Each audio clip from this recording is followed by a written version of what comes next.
This midday, how one organization is fighting food insecurity in the Brazos Valley. And all new mask recommendations could be headed your way. 25 News Midday starts now. Thanks for joining us here this midday. I'm Joey Horta. We begin today with the major sports news developing right now. An early report this week that Texas and Oklahoma are working to leave the Big 12 and join the SEC.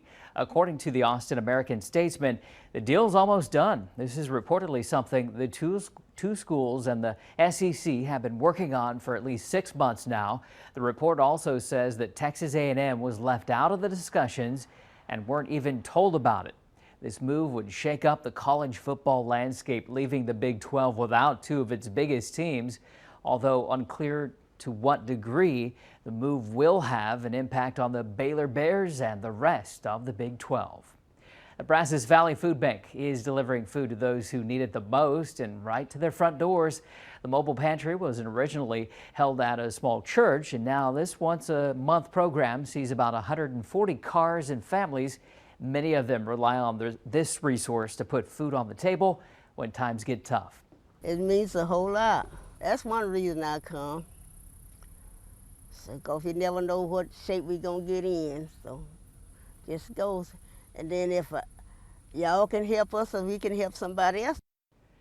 And there are 3 other mobile pantries providing service once a month. 2 are in Washington County. There's one in Grimes County. Right now, the White House considering whether vaccinated people should start wearing masks inside again. The CDC is saying the U.S. is averaging more than 40,000 new cases every day, but less than 58% of people 12 and up are fully vaccinated. Right now, the White House is holding preliminary conversations on whether that guidance should be revisited. Well, it is finally Friday, and Josh Johns is here now with the forecast. Yeah, and we're talking about the potential for some dust to work on in this weekend. As you look at our dust tracker, we are watching a little plume of Saharan dust that's going to be working into the Brazos Valley later on this weekend. That'll be hanging around for a bit. It'll make the skies a little bit hazier. It'll make a little bit of a red sunset when you look out in the distance, and also could cause a few issues for those of you with sensitive respiratory systems. So something that you'll have to monitor. Of course, we'll be watching it for you through the weekend. Right now, what would be the Extraco Eagle Eye and Bryan College Station showing you it's 84 degrees, but it feels like 96 with that humidity in place. Other parts of the Brazos Valley getting close to feeling like they're near the triple-digit mark. It feels like 103 down in Hempstead, just outside the Brazos Valley. The closest, though, 97, what it feels like in Navasota and in Madisonville. And it feels like 93 currently in College Station with a temperature of 93 degrees. Now we are seeing partly cloudy skies. Some of them showing up a few showers right now. Just have one that moved over the Hearn area.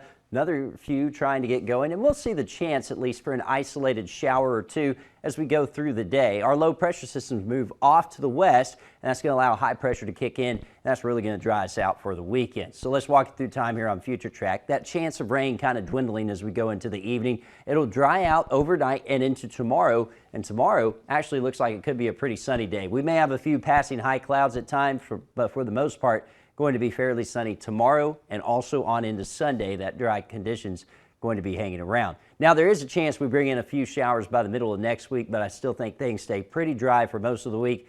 That means it's going to be toasty too. Highs today in the mid-90s, 94 Bryan College Station, 95 Hearn and Calvert, 94 also in Brenneman. Tonight we dip down into those 70s. Take a look at that 10-day forecast. We'll call for 93 for your Friday, 95 for Saturday, and 96 for Sunday. We're going to hang around those upper 90s going through most of next week. May cool off a little bit by the middle of the week with a little bit of moisture working in. Then we're approaching 97 later on next weekend.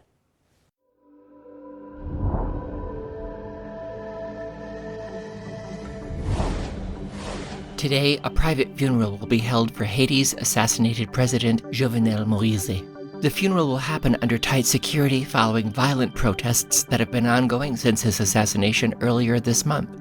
Protesters have told the media violence is the only way they see justice.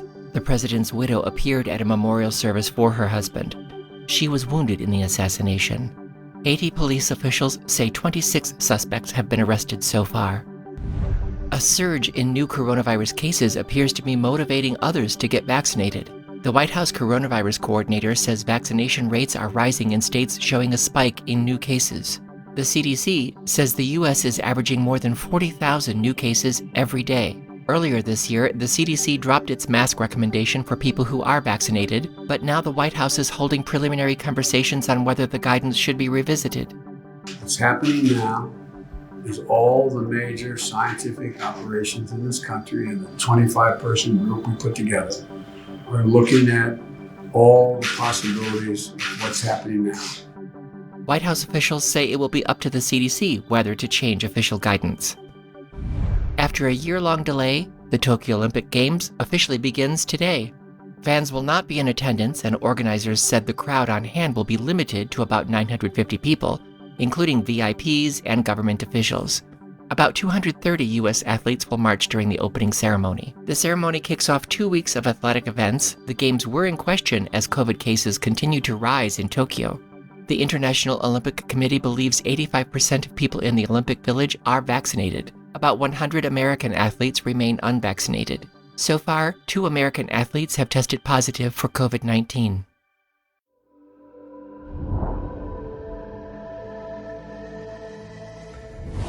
With the temporary halt on evictions set to expire July 31st, some tenants are feeling like they're running on empty. What's it been like living under that cloud of when is this going to end? It felt like medieval times when there's an axe just lowering over your head and your head is about to get cut off. That's exactly how it felt. Sharon, who did not want her last name used out of fear of retribution from her landlord, says she's been out of work since the beginning of the outbreak, unable to pay her rent. I actually am facing eviction, and it's not an easy thing. It's not an easy thing. She's not alone. According to the Department of Housing and Urban Development, at the end of March, 6.4 million renter households were behind on their rent. As of July 5th, according to a Census Bureau survey, 3.6 million people said they would likely have to leave their homes in the next 2 months due to eviction. That federal eviction moratorium has been a lifeline for those 6 million renters. It has been and is the last remaining protection, keeping them stably housed during this global pandemic until emergency rental assistance can reach them. Diane Yentel is the president and CEO of the National Low-Income Housing Coalition. She says despite over $46 billion in emergency rental assistance allocated to help tenants pay their past due rent, the money hasn't reached the vast majority of them yet. There are states and cities who are working abysmally slowly to get this emergency rental assistance out. As of the end of May, there were 22 states who had sent zero of their emergency rental assistance funds yet. Most eviction filings have been delayed in the courts until the moratorium expires. But once it lapses, Yentel says there could be a surge in filings and hearings. There's a cliff at the end of the federal eviction moratorium, and unless states and cities do more and do it faster and better to get that emergency rental assistance to the tenants who need it, then we will see a historic wave of evictions and housing instability this summer and fall.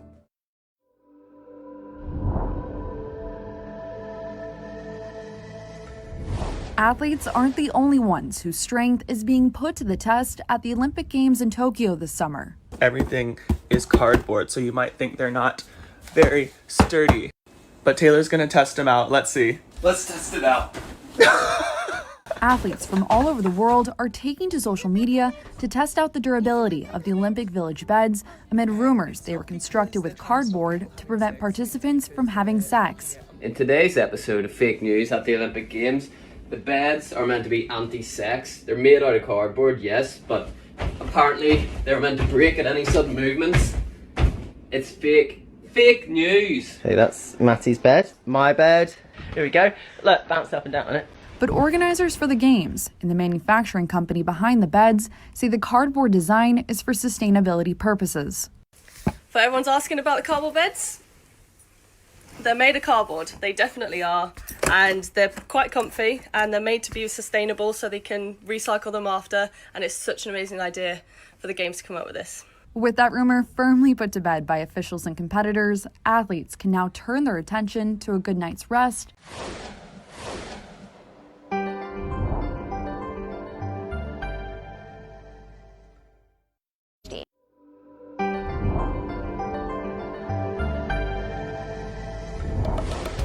When shoes break down, many of us just buy new ones.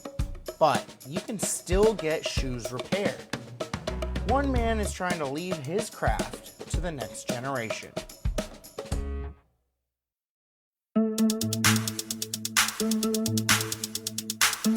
You might think you know the nation's capital,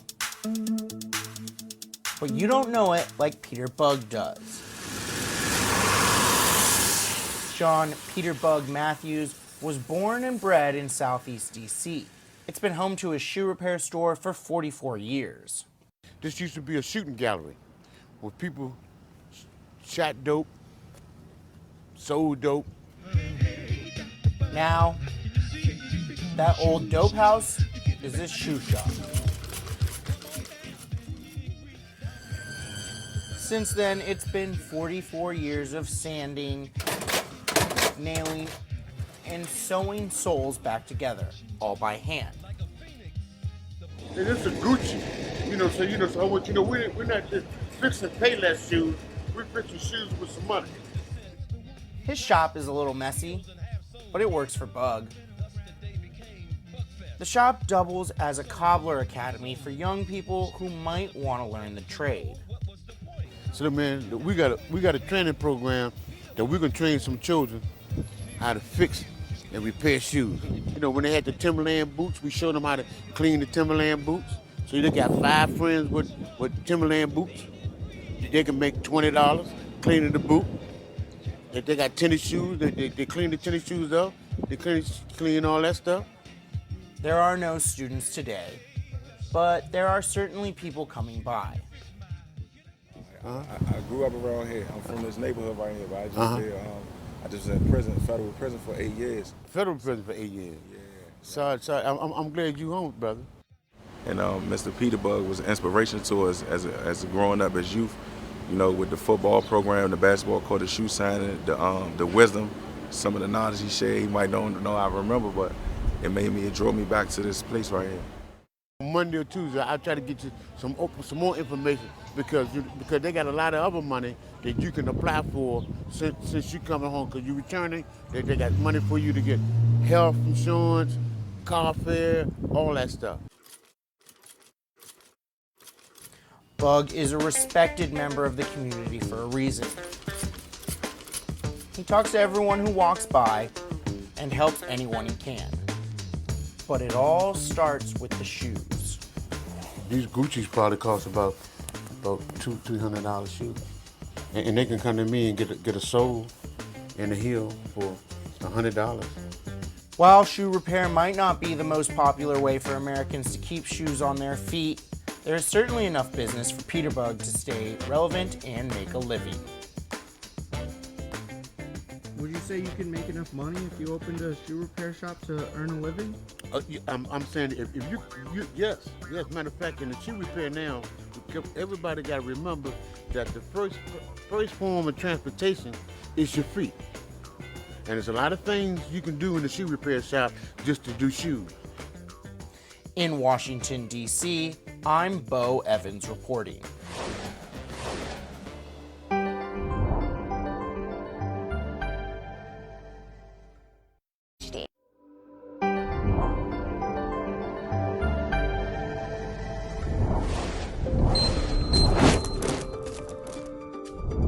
As schools across the country get ready to reopen for the fall semester, there's a renewed push to get kids vaccinated as soon as possible as the Delta variant continues to surge. Right now, Pfizer and Moderna are still doing clinical trials to see how coronavirus vaccines work in children under 12. Health experts say they hope to have approved vaccines for younger children soon. We are hopeful we have a safe and effective vaccine for younger children before the year is over. Pfizer says data for children 5 to 11 could come sometime in September, and depending on the findings, it could ask the FDA to authorize emergency use of the vaccine for that age group that same month. Moderna has not said when it could potentially have its trial data results. We still don't have the complete picture as data in this age group are limited, but we do know that even children with mild cases of COVID may face serious long-term effects. Right now, all but 4 states are seeing an increasing trend in new daily COVID-19 cases, with doctors describing patients who are younger and sicker than those they saw in the winter. Health experts say right now, the best way to protect young children is to get shots into the arms of everyone else around them. Mid-90s on the way for today. 94 Bryan College Station, 95 in Hearn, 94 also in Navasota. Normally should be around 96 this time of year, so still staying below normal. Keep in mind the humidity going to be making it feel like it's in the triple digits, so we may see a stray shower or two. Lows tonight dip down into those 70s, and as you take a look at that 10-day forecast, you're going to notice we'll keep those temperatures in the mid-90s for the weekend. Approach the upper 90s for most of next week. May cool off a bit for the middle of the week with small chances of rain, but then we're right back to 97 later on next week, and that humidity making it feel like it's above 100 all week.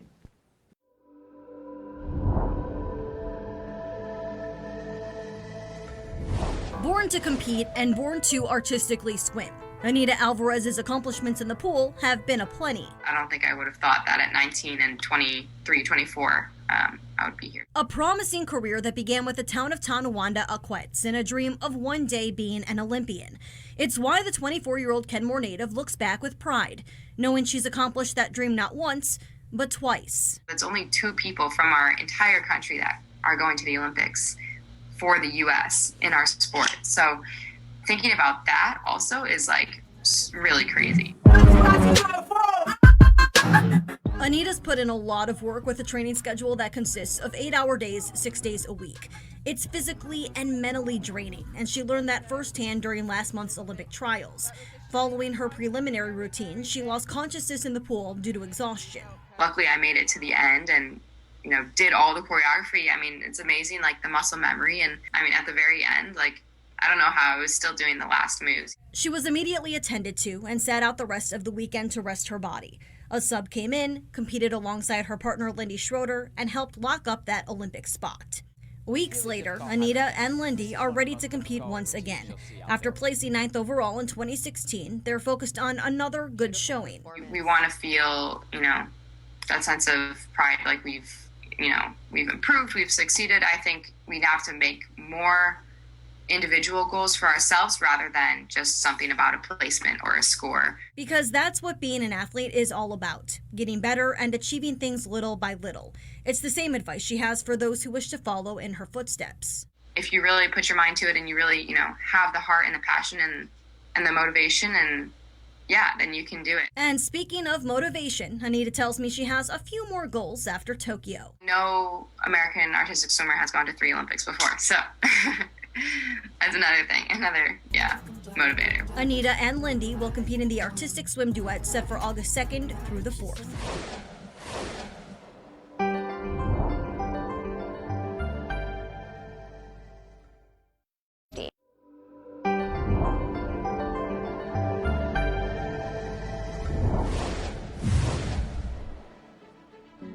If you see something that you think should change, you can do it. Just change it. This 11-year-old boy in Detroit has spent the last 2 years raising money for a life-saving CPR machine called Lucas.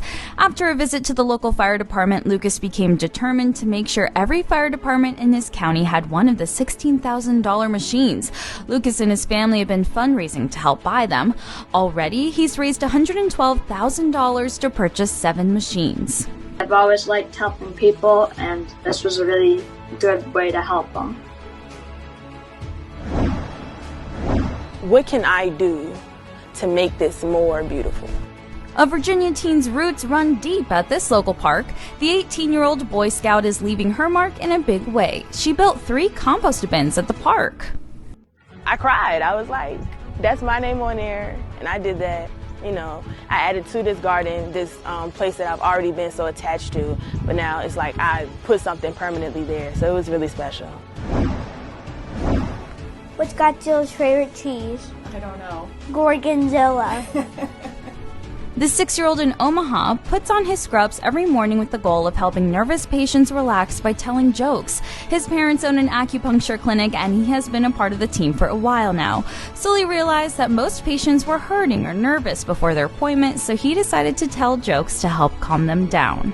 When I came in for acupuncture, I was in pain, tons of pain, and coming in and smiling makes you not think about it.